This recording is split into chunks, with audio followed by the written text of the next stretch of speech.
Imagine a king so powerful, so mighty, so supremely confident that he decided to ban potatoes. Yes, you heard me right. Potatoes. Why? Because he thought they were evil. Not spoiled, not rotten, just plain evil. Today, on Witty Way Back, we're digging into one of the funniest and most illogical royal decisions in history, and how it backfired in a way absolutely no one saw coming. Our story begins in a kingdom far, far away, where the people trusted their king with everything. Well, almost everything. The king, you see, didn't trust potatoes. They were a new thing in the kingdom, freshly arrived from distant lands, and frankly, they were strange and a little ugly. It looked like the earth itself had a bad case of acne. The peasants, being practical, called it the underground apple. But the king, he dramatically dubbed it the devil's root. One of his royal advisers even whispered conspiratorially, "Your Majesty, think about it. It grows in the dark. That can't be good." And the king nodded. Sagely, as if this was groundbreaking, peer-reviewed science. The suspicion was planted, and it was growing faster than the potatoes themselves. So, the king decided it was time to get to the bottom of this root-based conspiracy. His Majesty launched a full-scale royal investigation. And when I say investigation, I mean he assigned 3 of his most esteemed court scholars to poke a single potato with a long stick. Their findings were, shall we say, less than scientific. After several tense minutes of poking, the first scholar declared it feels like sadness. The second, squinting, announced, "I believe it might be sleeping." But the third scholar, his eyes wide with fear, whispered, "No, I think it's plotting something." The tension in the room was thick enough to cut with a knife. Someone finally had the brilliant idea to slice the potato open.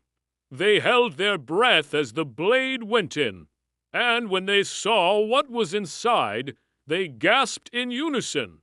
It was white stuff. White, like bones. One of them screamed, stumbling backward.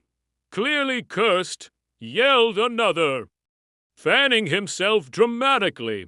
And just like that, the potato was found guilty of being a potato. The scientific excellence on display was truly a sight to behold. With the evidence gathered, the king knew he had to act. He gathered all his people in the grand town square for a great royal announcement. Standing on his balcony, he projected his voice across the crowd. "My loyal subjects, from this day forward, the potato is banished." He paused for dramatic effect, letting the words sink in. This vile tuber absorbs evil directly from the soil.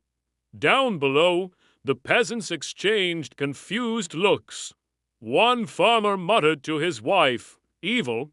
I thought it mostly absorbed water." But orders were orders. Royal soldiers were dispatched to every farm.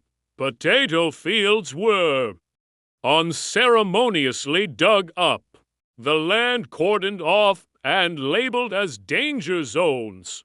Soldiers marched the confiscated potatoes out of villages in wooden carts, treating them like tiny, round criminals being led to their doom.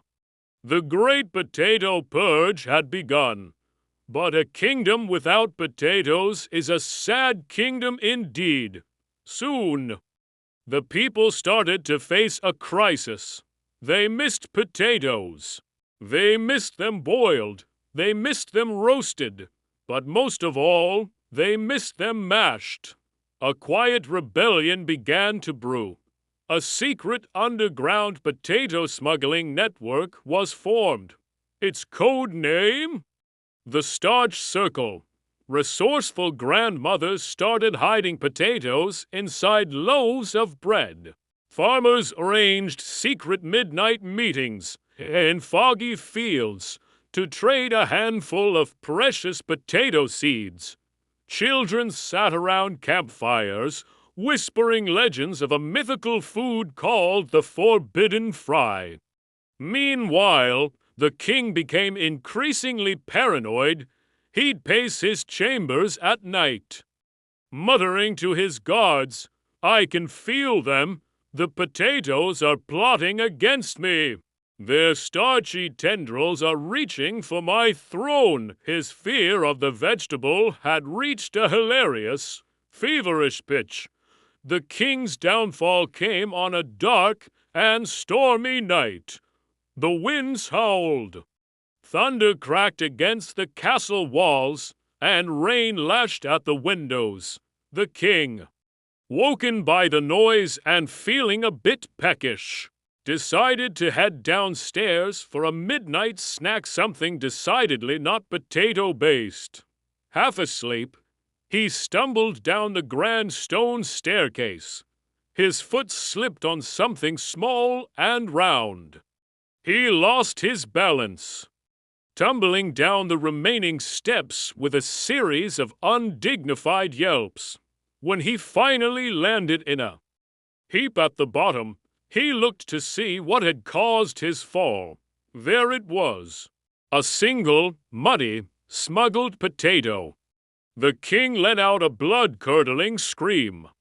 "IT attacked me! The potato attacked me!" The guards rushed in to find their mighty king pointing a trembling finger at the tiny tuber. The story spread like wildfire. By morning, the entire kingdom was roaring with laughter. The image of the powerful king being taken down by a single potato was just too much. Humbled and deeply embarrassed, the king quietly removed the ban.